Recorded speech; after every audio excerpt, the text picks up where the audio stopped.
Voilà, soyez bénis dans le puissant nom du Seigneur. J'aurai un message à vous partager, mes frères et sœurs et mes amis, restez à l'écoute de cette vidéo car j'aurai un message qui vient du ciel à vous partager.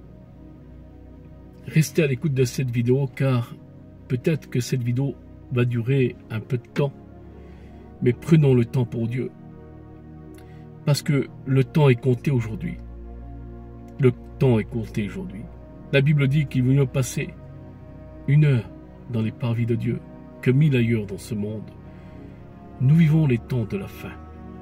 Le temps est compté aujourd'hui. La Bible dit qu'il y a un temps pour tout. Mais aujourd'hui, il n'est plus question du temps pour tout. Aujourd'hui, c'est le temps de Dieu. C'est ton temps, mon ami, toi qui es à l'écoute de cette vidéo. C'est le temps de la repentance. C'est le temps de donner son cœur à Dieu. Parce que Dieu a fixé un jour où il jugera le monde.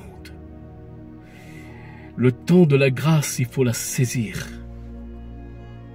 Parce que laissez-moi vous dire, le Seigneur, lorsqu'il a quitté son ciel de gloire, lorsqu'il y a eu dépouillement dans son ciel de gloire, il a quitté toute sa royauté pour venir dans le monde, pour nous secourir et pour secourir la race humaine, je dirais, de la misère du péché.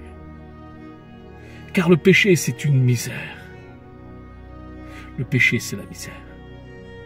Le péché, être atteint du péché, c'est avoir une maladie spirituelle. Le péché mène à la gêne. Le péché mène à l'enfer. Le péché déforme la créature de Dieu. Le péché fait souffrir la créature de Dieu. Le péché, c'est l'œuvre du serpent. Le péché, c'est l'œuvre de Satan. Jésus est venu dans le monde pour nous secourir de la misère du péché. Et lorsqu'il est venu dans le monde, il s'est donné en sacrifice pour l'humanité. L'apôtre Jean dira, voici l'agneau de Dieu qui ôte le péché du monde. Car notre Seigneur a triomphé sur l'œuvre du serpent. Il a triomphé sur l'œuvre de Satan, car à la croix, il a écrasé la tête. Car il est venu pour ça dans le monde, pour détruire l'œuvre du diable, qui est le péché, qui est la saloperie de Satan. Son sang a coulé sur le bois de Golgotha. La croix de Golgotha est toujours de l'actualité aujourd'hui. C'est encore le temps de la grâce. Le sang de Jésus coule encore. L'antidote qui peut guérir cette maladie spirituelle. Car il y a de la grande puissance dans le sang de Jésus. Seul cet antidote-là, seul le sang de Jésus peut stopper la morsure du serpent ancien.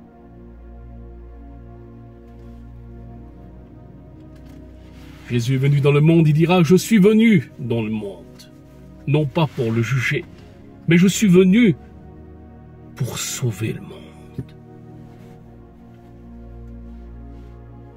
À la croix de Golgotha, lorsqu'on a crucifié notre Seigneur, il y avait 2 brigands crucifiés avec Jésus, l'un à sa droite, l'un à sa gauche. Parmi les 2, un s'est repenti de ses péchés. Un l'a reconnu comme fils de Dieu. Il l'a reconnu comme le Sauveur, son Sauveur personnel. Et le Seigneur lui dira, aujourd'hui même tu seras avec moi dans le paradis. Mais il n'a pas dit à lui à côté, celui qui était à côté de Jésus, il n'y a pas dit à lui, tu seras avec moi dans le paradis. Pourquoi? Parce que celui-là, il était incrédule jusqu'à sa mort. Il représente l'incrédulité du monde. L'incrédulité du monde. Voici qui se représente, eh bien, je dirais, cet homme qui a été crucifié avec Jésus.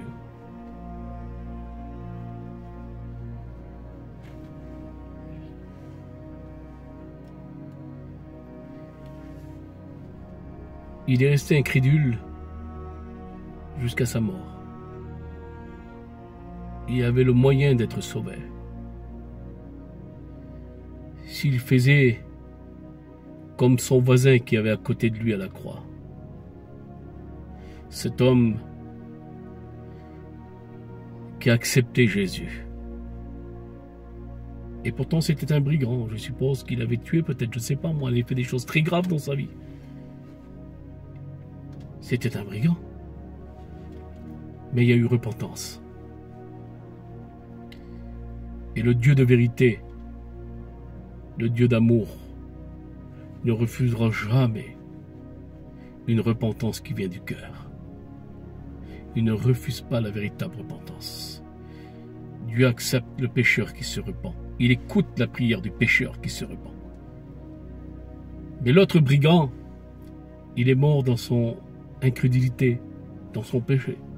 Et le plus grand péché, impardonnable pour Dieu, c'est mourir dans ce monde, quitter ce monde sans Jésus-Christ.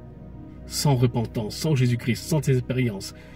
Sans repentance, quitter ce monde avec son péché, c'est partir très loin de Dieu, loin de la face de Dieu. Et nous n'allons pas nous voler la face dans cette vidéo, nous allons y aller droit au but. Jésus sauve pour celui qui veut l'accepter comme sauveur et maître et seigneur et son roi dans sa vie. Dieu est venu dans le monde, non pas pour le juger, mais il est venu pour le sauver. Mais Dieu répandra sa justice un jour. Dieu a fixé un jour où il jugera le monde avec justice. La justice de Dieu est l'opposé du péché. Sa colère, sa condamnation est juste. Sa colère et sa condamnation sera juste. Mes frères et sœurs, mes amis. Il y en a qui veulent enlever l'enfer. Il y a des hommes qui veulent enlever l'enfer. Il y a des hommes qui se prétendent avec plus d'amour que Dieu. Mais Dieu est juste. Dieu a créé l'enfer pour Satan et ses démons. Dieu n'a pas créé l'enfer pour les hommes. Mais c'est l'homme qui va droit dans l'enfer. Vous comprenez? Dieu le Père a livré son agneau à la croix de Golgotha. Le sacrifice pour être pardonné, sauvé a été fait il y a un peu plus de 2000 ans de cela. Mais aujourd'hui, celui qui ne veut pas l'accepter comme sauveur et maître dans sa vie, alors il passera au jugement. La Bible dit qu'après la mort vient le jugement. Mais attention, le jugement de Dieu sera juste. Dans Apocalypse, il est dit que les hommes passeront devant le trône. Il y aura des livres ouverts. Il y aura même le livre de la vie. Le grand livre de la vie. Et Dieu jugera avec justice. Les hommes ne pourront pas se défendre. Ils ne pourront pas cacher leurs péchés parce que tout sera à découvert devant le trône de Dieu. Le film de leur vie passera devant eux. Tout ce qu'ils ont fait dans ce monde.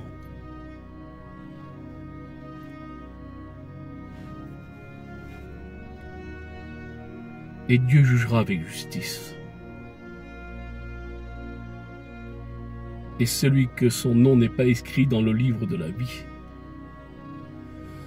comme il est dit dans Apocalypse, sera jeté dans les temps de feu. Et ça, c'est l'évangile de la Bible. Ça, c'est la parole de Dieu. Mes frères et sœurs, mes amis, c'est la véritable parole de Dieu. C'est la justice de Dieu. Dieu est juste. Dieu est juste.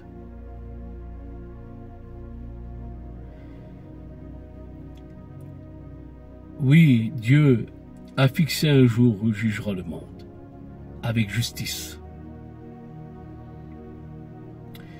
Dans les Actes des Apôtres au chapitre 17, verset 30, la version Darby, Dieu ayant passé par-dessus l'étang de l'ignorance, ordonne maintenant aux hommes que tous, en tout lieu, qu'ils se répandent. Dieu ayant passé par-dessus l'étang de l'ignorance. Ce n'est plus question d'être ignorant. Qui est ignorant aujourd'hui dans ces temps de la fin?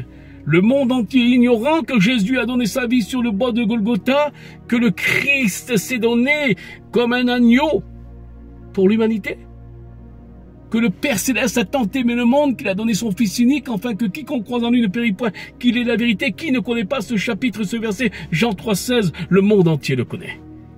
Il n'est plus question d'ignorance aujourd'hui.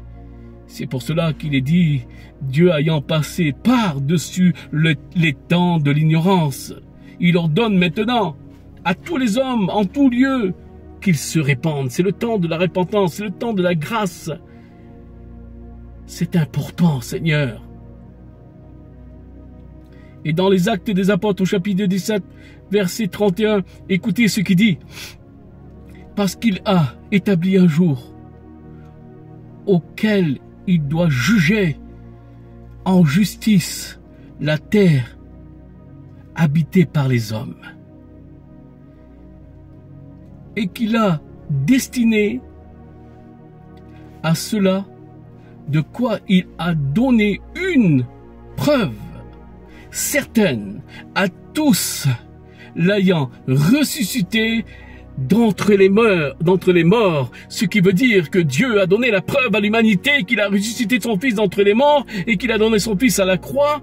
Il y a eu les actes, il y a eu l'action de Dieu, il a donné pour l'humanité. Il n'est plus question d'être dans l'ignorance aujourd'hui. Il est question de quitter son péché et venir à Dieu. L'amour de la vérité.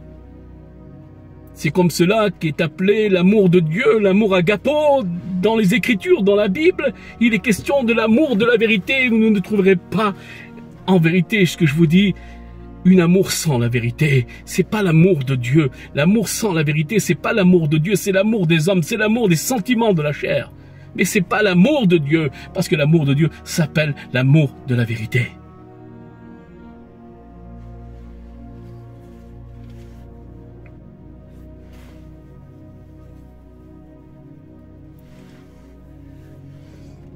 Écoutez pas mes frères et sœurs, ce que je vais dire, c'est important. Un chrétien avec les sentiments de la chair, un chrétien qui marche avec les sentiments de la chair, j'ai marqué ceci, écoutez, égale un chrétien émotionnel qui résiste à la vérité.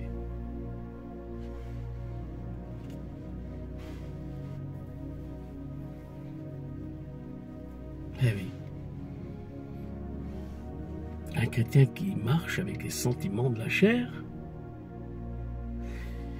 il parlera toujours d'un amour sans la vérité.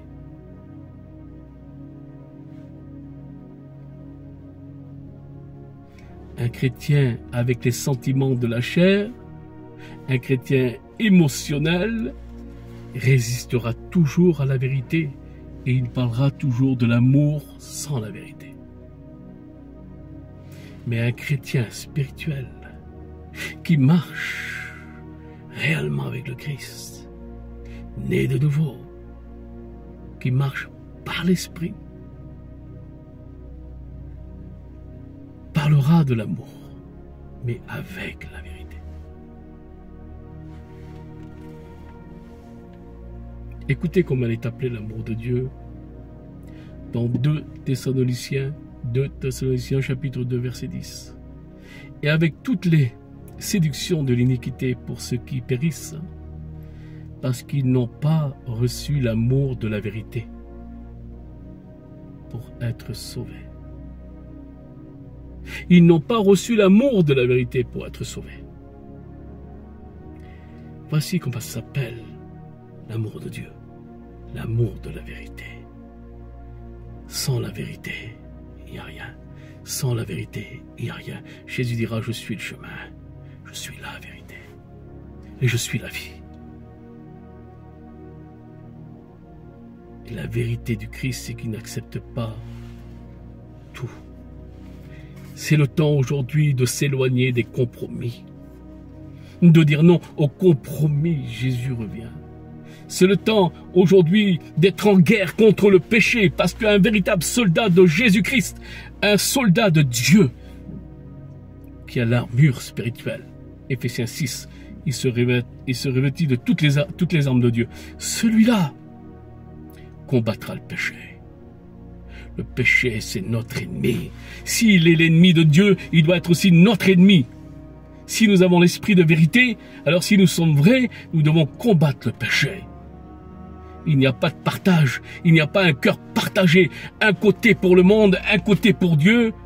On ne sert pas 2 maîtres en même temps lorsque réellement nous sommes nés de nouveau, alors réellement lorsque nous avons l'esprit de vérité en nous, on est tout entier pour Dieu.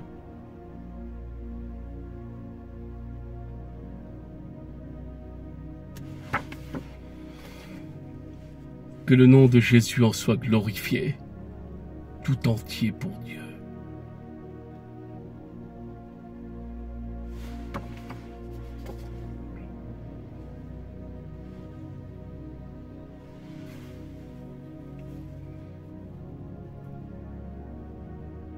Écoutez ce que j'ai marqué, mes frères et sœurs, c'est important. Car la justice se trouve que dans le cœur de celui qui craint Dieu. La justice de Dieu se trouve que dans les cœurs de celui qui craint Dieu. Celui qui craint Dieu, celui qui craint Dieu s'éloigne du mal. De tout ce qui est mal, de tout ce qui peut ennuire sa vie spirituelle avec son Seigneur, il s'en éloigne. Une personne qui est née de nouveau, il est mis à part pour Dieu, consacré pour Dieu.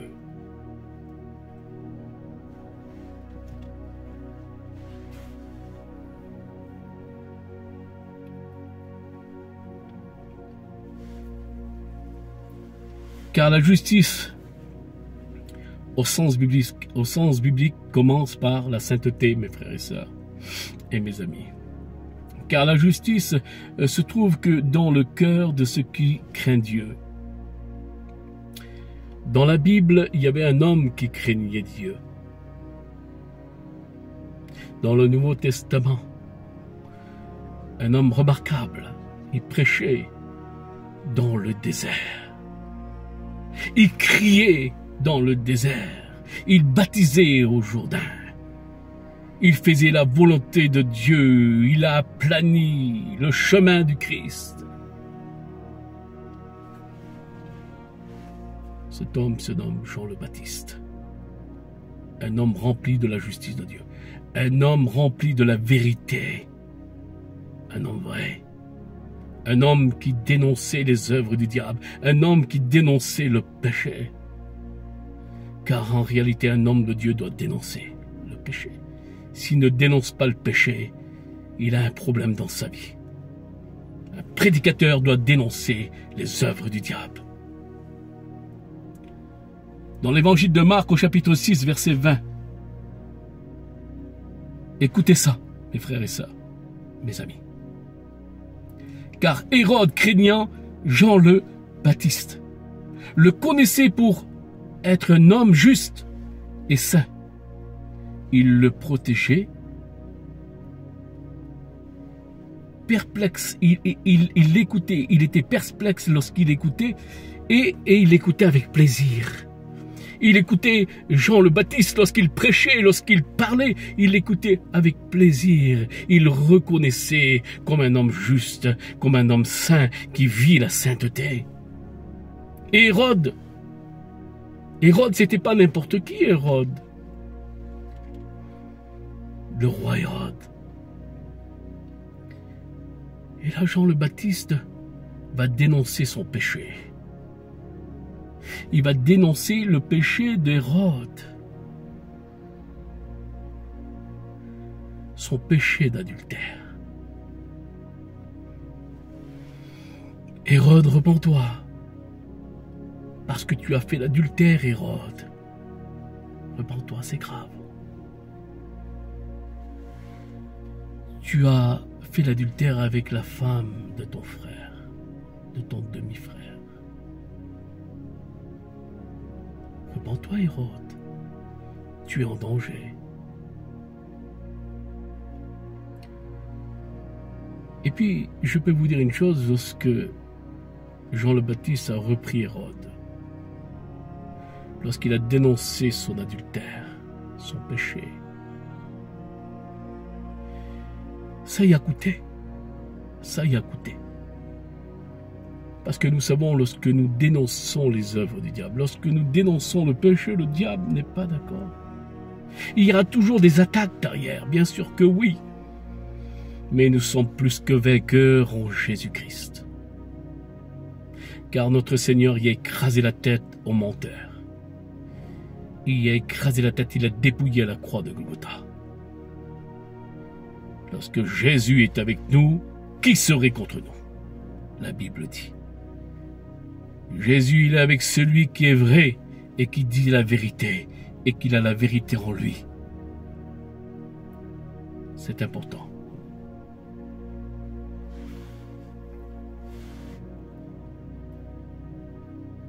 Alors, pour cette vérité qui a été dite, qu'est-ce que ça y a écouté à Jean le Baptiste? Eh bien, il a été décapité. Décapité. Mais lorsqu'ils ont décapité Jean le Baptiste, qui était celui qui criait la vérité dans le désert, celui qui était rempli de la justice de Dieu, celui qui était rempli de l'esprit de vérité et qui dénonçait les œuvres du diable, il a même dénoncé, je dirais, les œuvres des pharisiens de l'époque. Il les a dénoncées.